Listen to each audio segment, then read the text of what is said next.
Okay, students, in this video, we'll again talk about methods of social psychology. That is the second method which is there in your syllabus. First method we have discussed was questionnaire method या प्रश्नावली विधि. दूसरा जो method है वो है sociometric method या समाजमितीय विधि.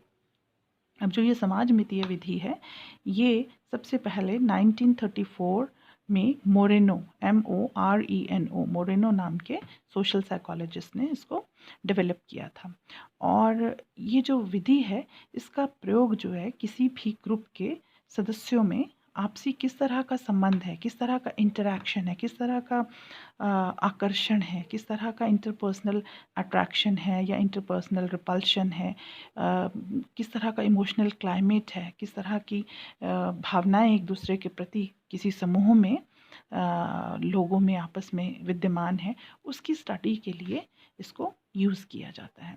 और जो लोग प्रैक्टिकल के लिए कॉलेज आए थे तो वहाँ पर भी ये बातें डिस्कस हुई हैं, क्योंकि आपका प्रैक्टिकल भी इसी मेथड के से संबंधित है. जो कि हमने सोशियोग्राम किस तरह से बनाते हैं वो हमने किया था प्रैक्टिकल के लिए. तो जो स्टूडेंट्स नहीं आ पाए थे प्रैक्टिकल के लिए फॉर सम अदर रीज़न, तो इस मेथड को जब आप कर लेंगे तो उसके बाद प्रैक्टिकल आपके लिए आसान हो जाएगा, क्योंकि प्रैक्टिकल भी इसी पर आधारित है. उसकी बात हम बाद में करेंगे. आपके जब हाउस एग्ज़ाम के दौरान मैं बीच में वीडियो डालूंगी तब, या हाउस एग्ज़ाम के बाद हम प्रैक्टिकल की बात दोबारा से करेंगे उन बच्चों से जिन्होंने प्रैक्टिकल क्लास कॉलेज में आकर नहीं किया था. पर अगर आप इसको समझ लेंगे इस मेथड को तो आप प्रैक्टिकल आसानी से कर पाएंगे.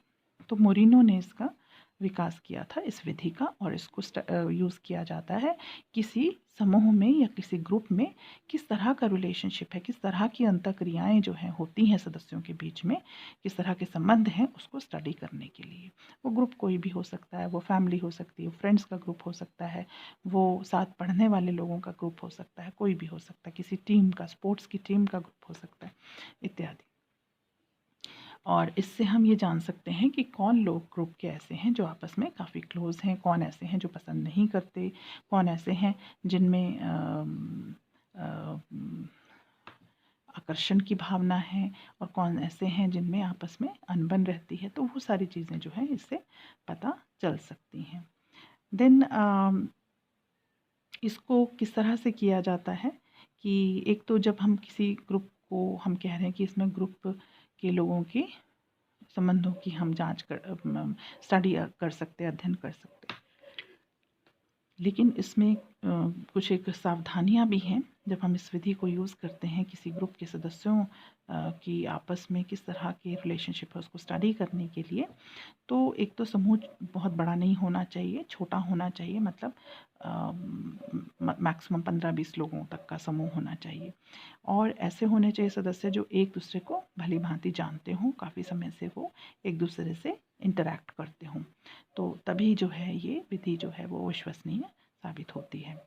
और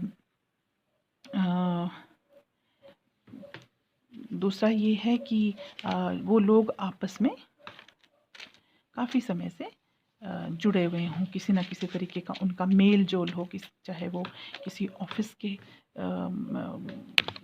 एम्प्लॉयज़ हों, तो उस तरह से भी उनको काफ़ी समय हो जाना चाहिए आपस में इंटरैक्ट करते हुए.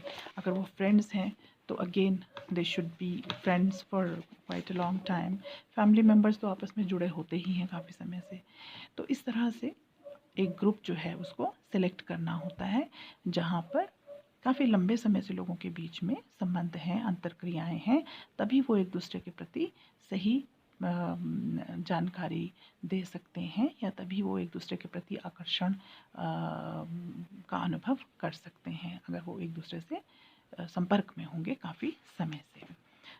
तो ऐसा एक जब हम ग्रुप कोई सेलेक्ट कर लिया जाता है उनके रिलेशनशिप की स्टडी करने के लिए, उसके बाद क्या होता है उन ग्रुप के सदस्यों को, हाँ यहाँ मैं ये बता दूं कि ऑटोमेटिकली यहाँ पे आप प्रैक्टिकल जो है आप कर पाएंगे. ये समझ लीजिए कि इसी में आपका प्रैक्टिकल जो है वो हो ही जाएगा जिन बच्चों ने किया नहीं है कॉलेज में आकर. तो आपने क्या करना है कि एक ग्रुप सेलेक्ट करना है ऐसा जिसमें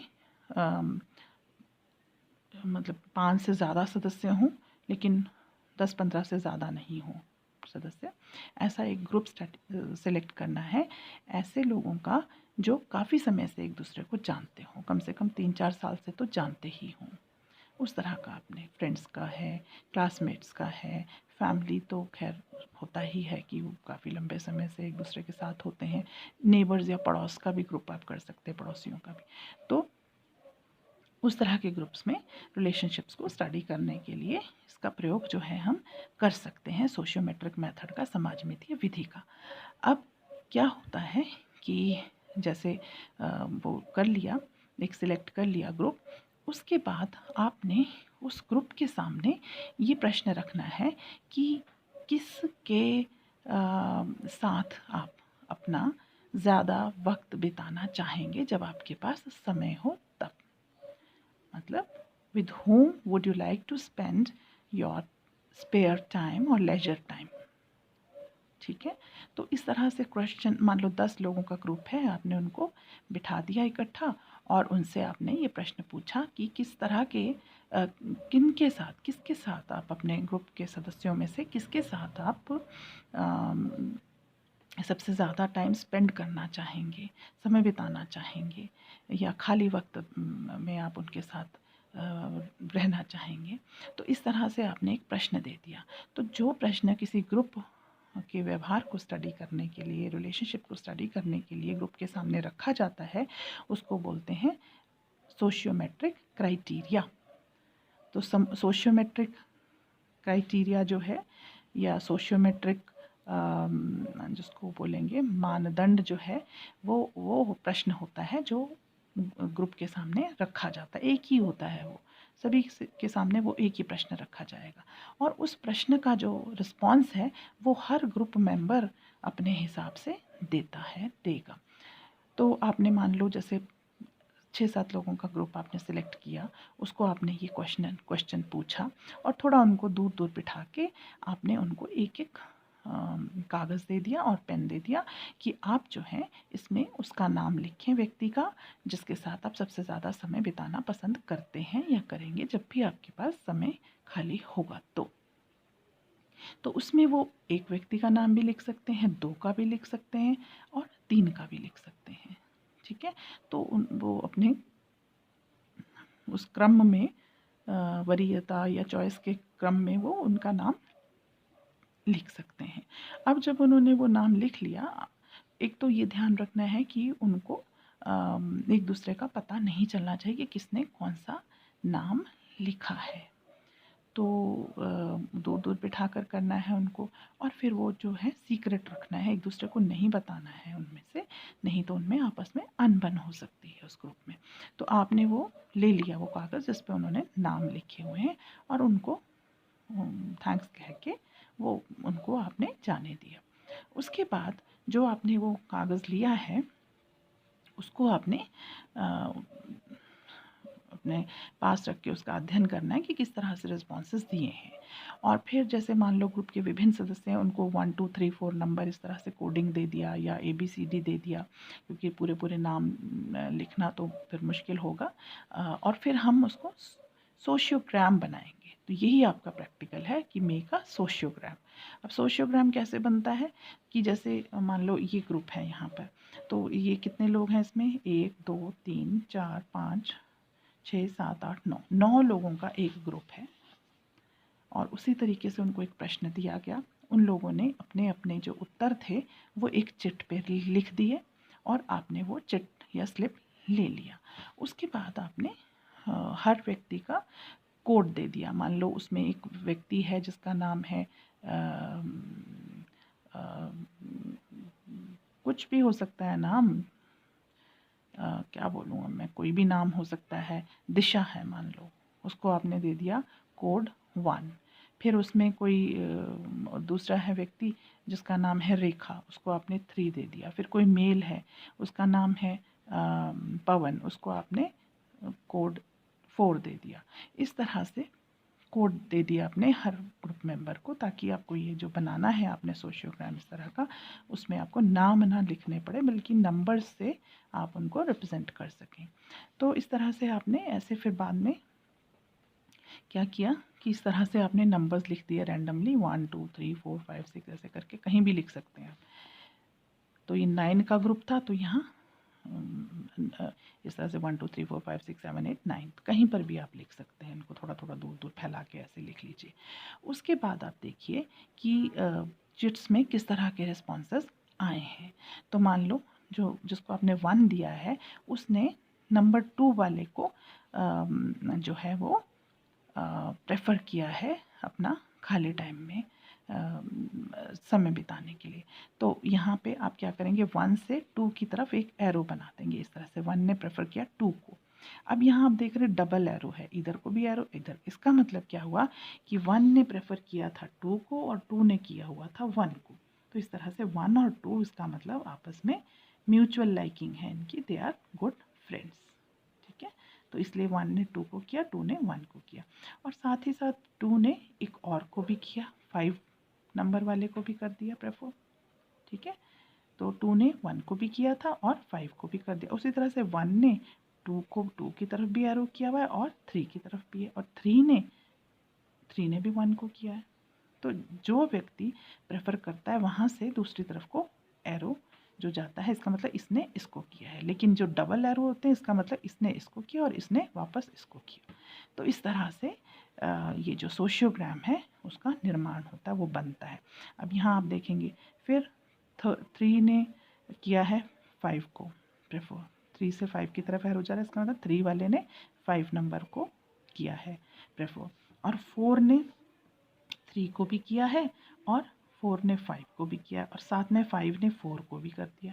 तो इनके बीच में भी म्यूचुअल हो गया, इसने इसको किया वापस इसने इसको भी किया हुआ है। ठीक है, उसी तरह से 5 और 6 की बात करें तो 5 ने 6 को भी किया और 6 ने 5 को भी किया, तो इनकी भी म्यूचुअल अंडरस्टैंडिंग अच्छी है। साथ ही साथ ये जो 7 नंबर है इसने 8 को किया है और 8 वाले ने 5 को किया है, 6 ने 7 को भी किया है और 7 ने 6 को भी किया है प्रेफर, इस तरह से। और इधर अगर हम देखें तो 9 ने 4 को किया है, 9 ने 8 को भी किया है। तो इस तरह से हमारे सामने एक डायग्राम सा बन जाएगा जिसको बोलते हैं सोशियोग्राम या समाज आलेख। तो ये बन गया समाज आलेख या सोशियोग्राम। तो यही आपको प्रैक्टिकल में भी बनाना है इसी तरीके से जो मैंने प्रोसीजर आपको बताया है। ठीक है, इसी तरह से आप प्रैक्टिकल में ये आपने तैयार करना है। तो ये आपको मैंने प्रैक्टिकल का भी बता दिया और साथ ही साथ थ्योरी भी कि समाजमितीय विधि क्या होती है और उसमें किस तरह से स्टडी हम करते हैं, किस तरह से समाज आलेख हम बनाते हैं। तो इसको बोलते हैं समाज आलेख या सोशियोग्राम। ये प्रैक्टिकल में आपने बनाना है। ठीक है, अब इसको देखने से इसका क्या फ़ायदा है?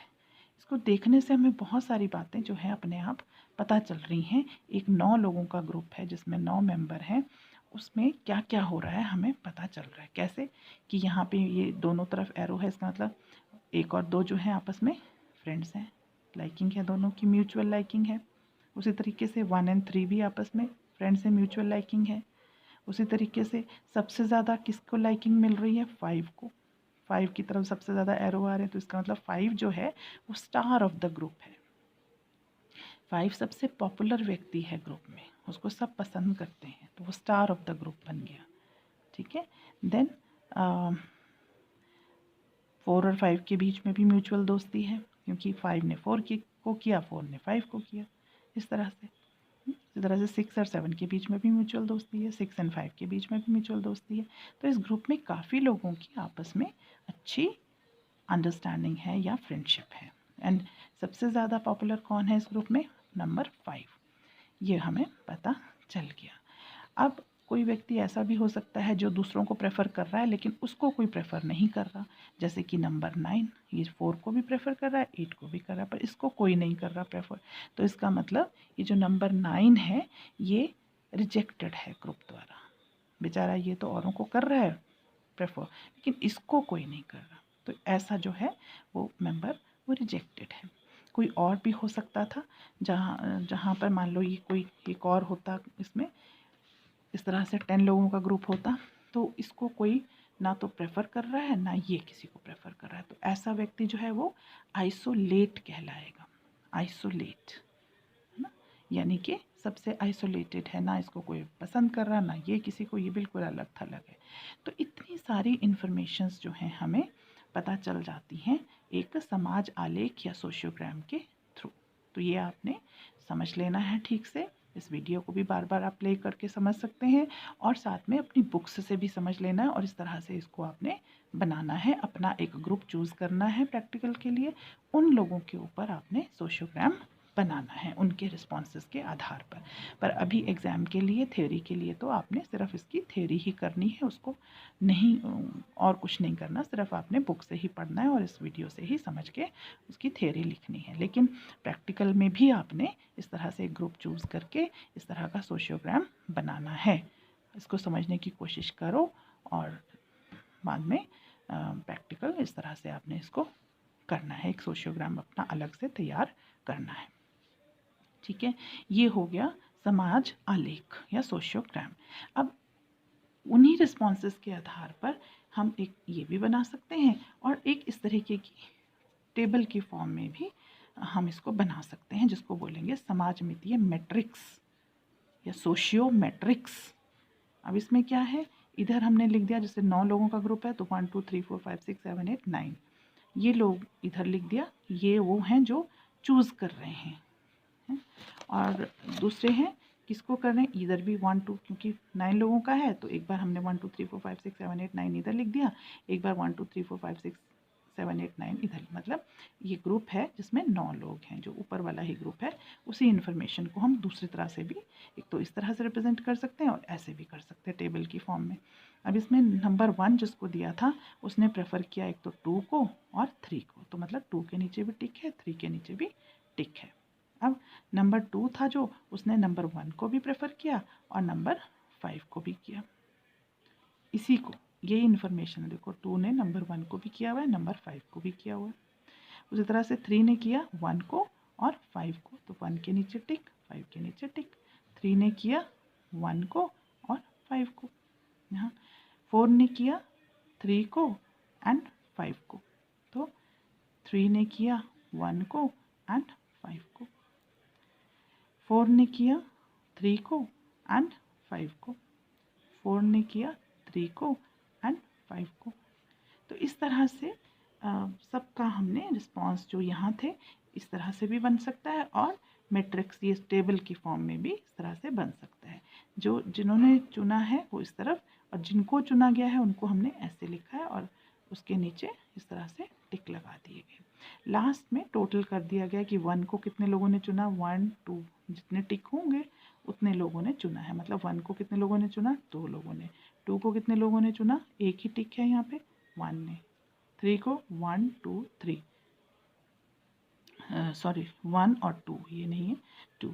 4 को 1 एंड 2। 5 को 1 2 3 4 5, यहाँ 5। 6 को 1 2 3 3।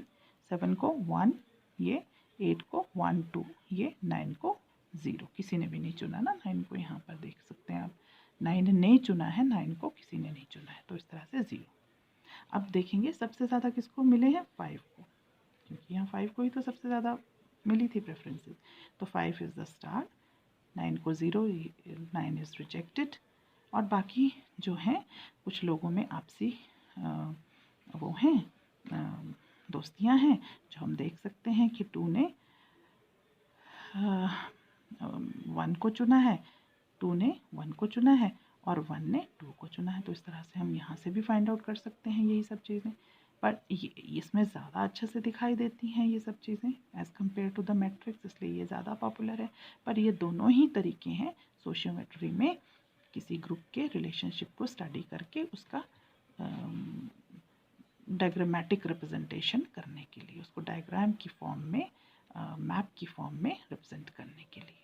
ठीक है, तो ये आपका सोशियोमेट्रिक मेथड मेथड हो गया, जिसमें 2 तरीक़ों से, एक तो सोशियोग्राम के माध्यम से जो आपका प्रैक्टिकल है, और दूसरा ये सोशियोमेट्रिक्स के माध्यम से हम किसी ग्रुप के अंदर किस तरीके के आकर्षण या किस तरह के संबंध मौजूद हैं, आकर्षण या विकर्षण, पॉजिटिव अट्रैक्शन या नेगेटिव अट्रैक्शन जो है वो किस तरह से हैं, वो हम रिप्रेजेंट कर सकते हैं।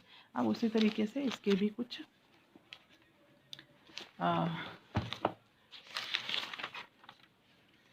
भी कुछ मेरिट्स हैं और कुछ डीमेरिट्स हैं। अगर हम मेरिट्स की बात करें इस मेथड की, एक तो ये कि इससे समूह के सदस्यों के बीच में किस तरीके के संबंध हैं उसकी जानकारी होती है। How the people are having relationship in a group, that we can know, and specially जो छोटे समूह हैं उनमें किस तरीके का भावात्मक रिलेशनशिप है लोगों के बीच में, उसके बारे में हम जान सकते हैं। अफेक्ट स्ट्रक्चर मीन्स किस तरह का इमोशनल क्लाइमेट है, किस तरह से कौन किसको पसंद कर रहा है, कौन किसको नापसंद कर रहा है, वो सब हम जान सकते हैं। और किन के बीच में अट्रैक्शन है, किन के बीच में रिपल्शन है, उसका पता लग जाता है। और देन इसमें जो ज़्यादा जो समूह में अगर अच्छी फ्रेंडशिप दिखाई दे रही है, तो इसका मतलब वो समूह जो है वो कोहेसिव है, यानी कि शक्तिशाली, सशक्तता है, उसमें यूनिटी है ना। और कौन उसका नेतृत्व कर रहा है, जो सबसे पॉपुलर व्यक्ति है वो नेतृत्व कर रहा है। इस तरह की चीज़ें जो हैं वो हमें पता चल जाती कि नेता कौन है। और समूह में अगर ज़्यादा लोगों में आपस में फ्रेंडशिप दिखाई दे रही है, तो दैट मीन्स कि वो समूह जो है वो मजबूत समूह है, उसमें सशक्तता है, उसमें कोहेसिवनेस है। और अगर समूह के सदस्य अच्छी तरह से आपस में जानते हैं, तो विश्वसनीय जानकारी जो है वो ज़रूर प्राप्त होती है थ्रू सोशियोमेट्रिक मेथड। अब इस विधि के दोष क्या हैं? एक तो इसमें केवल छोटे समूह की स्ट्रक्चर का ही अध्ययन या रिलेशनशिप का ही अध्ययन हो सकता है। बहुत बड़े समूहों के लिए ये बहुत अच्छा मेथड नहीं है, क्योंकि फिर वो सोशियोग्राम बहुत बिखर जाएगा, तो अच्छे से हम उसको रिप्रेजेंट नहीं कर सकते। और दूसरा, जितना बड़ा समूह होगा उतना आपस में अच्छे से नहीं जानते होंगे लोग, तो जो जानकारी है वो विश्वसनीय नहीं मिलेगी। तो वही बात है कि अगर भली भांति परिचित नहीं हैं लोग आपस में, तो the information which will get through will not be very reliable. और अगर हम, कई बार ये भी देखा गया है कि जब दोबारा उसी समूह को पूछा गया इन सब चीज़ों के लिए कि किससे आप सबसे ज़्यादा समय बिताना चाहेंगे, तो जो इन्फॉर्मेशन मिली वो डिफरेंट थी पहले वाले से। तो सेम समूह ने, कई बार ऐसा हुआ कि पहली बार किसी और का नाम ले दिया, दूसरी बार किसी और का ले दिया, तो कई बार ये भी चीज़ें जो होती हैं वो देखने में आती है, जिससे विश्वसनीयता कई बार कम हो जाती है। अब साथ में जो रिलेशनशिप हैं वो बहुत डीप अध्ययन हो पाएँ, ये कहना बहुत मुश्किल है, क्योंकि लोग जो हैं कई बार खुल के व्यक्त नहीं करते अपनी लाइकिंग डिसलाइकिंग अन्य लोगों के लिए। तो उस अवस्था में, उस सिचुएशन में it is very difficult to say कि जो भी जानकारी लोग दे रहे हैं वो सही ही है, सटीक ही है, जेन्युइन ही है। तो ये कुछ एक इसके दोष हैं। फिर भी ये जो मेथड है, सोशियोमेट्रिक मेथड, जो कि मोरिनो ने 1934 में डेवलप किया था। Moreno was a social psychologist और उसने डेवलप किया था। ये काफ़ी प्रचलित है छोटे समूहों में लोगों के बीच में संबंधों की जानकारी संबंधों को स्टडी करने के लिए। और इसको ऑफिसेज़ में, इसको विभिन्न समूहों में जहाँ पर भी ज़रूरत होती है समूहों के संबंधों को स्टडी करके कुछ ना कुछ निष्कर्ष निकालने की, या कुछ ना कुछ उनकी समूहों की हेल्प करने की। जब हम स्टडी करते हैं किसी समूह को, उससे हमें फ़ायदा ये होता है कि हम ये जान पाते हैं कि कौन सबसे पॉपुलर है, कौन बेचारा अकेला अलग थलग पड़ा है, किसको लोग नापसंद कर रहे हैं, किन की आपस में म्यूचुअल फ्रेंडशिप है। तो कैसे उस समूह को और बेटर हम बना सकते हैं, ताकि वो समूह जो है ज़्यादा प्रोडक्टिव हो सके, ज़्यादा उसमें वो प्रभावी हो सके। और अगर कहीं किसी इंस्टीट्यूशन में या किसी इंडस्ट्री में हम उस तरह का अध्ययन कर रहे हैं, तो और प्रोडक्टिविटी बढ़ सके काम की, और लोगों में अच्छी टीम वर्क हो सके, अच्छा एक दूसरे के प्रति हम किस तरह से, कहाँ पे कमज़ोर चीज़ें हैं उस ग्रुप की, जिनको कि ठीक किया जा सकता है। तो इसलिए इस तरह के मेथड की जो इम्पोर्टेंस है वो रहती है, और ये मेथड जो है काफ़ी सफल मेथड है इन सब कामों के लिए। तो ये 2 ही मेथड आपके सिलेबस में थे, तो आप इनको एग्ज़ाम के लिए तैयार कर लें। सिंपल हैं, छोटे छोटे मेथड हैं, तो एग्ज़ाम के लिए आपको ये तैयार करने हैं, और इनको आप अच्छे से पढ़ लें। और यही चीज़ें आपके सेकेंड जो सोशल साइकोलॉजी वाला पेपर है उसमें आएंगी। 15 नंबर का पेपर होगा, जैसे पता ही है, 4-5 क्वेश्चन होंगे, उनमें से 3 आपको करने होंगे। 5-5 नंबर का क्वेश्चन है, तो बहुत लंबे चौड़े आंसर लिखने की ज़रूरत नहीं होती। Be precise, B meaningful. Okay, thank you, I hope you will do well. Okay.